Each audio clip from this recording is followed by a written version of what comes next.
নতুন ফ্ল্যাটে যখন উদ্বোধনের কথা, তো প্রথমে চলো আমরা মন্দির দিয়ে শুরু করি। তো এই দিকের ঘরটা হয়েছে মন্দির। আর এবার চলো তোমাদের গেট দিয়ে ঢুকে পুরো ফ্ল্যাটটা দেখাই। দেখো, এই যে ফ্ল্যাট দিয়ে এখানে ঢুকতেই বাঁদিকে একটা ঘর, আর এই যে সামনে এইটাই হচ্ছে পুরোটা ডাইনিং বা হচ্ছে রান্নাঘর, তার পাশেই হচ্ছে ঠাকুর ঘর। তো বলো তোমাদেরকে ফ্ল্যাটটা কেমন লাগলো? তো এইবার তোমাদের একটা মজার সারপ্রাইজ দিই, সেটা হচ্ছে এটা আমাদের ফ্ল্যাট নয়, কিন্তু যাদের ফ্ল্যাটে গেছিলাম আর তাদের ফ্ল্যাটে ছিল হচ্ছে আজকে ফ্ল্যাট পুজো, মানে নতুন ফ্ল্যাট কিনেছে তারা, আমরা নই, বুঝলে?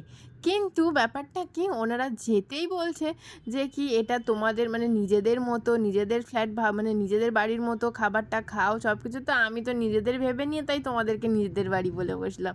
তো তোমরা এটা কিছু মনে করো না, হ্যাঁ, সরি। তো দেখো এখানে আমাদের কি কি খেতে দিয়েছে ফ্ল্যাট পুজোয়। পনির, পোলাও আর হচ্ছে সাথে আলুর দম। আর মা দেখো এদিকে ব্যাগে প্যাকও করে নিয়েছে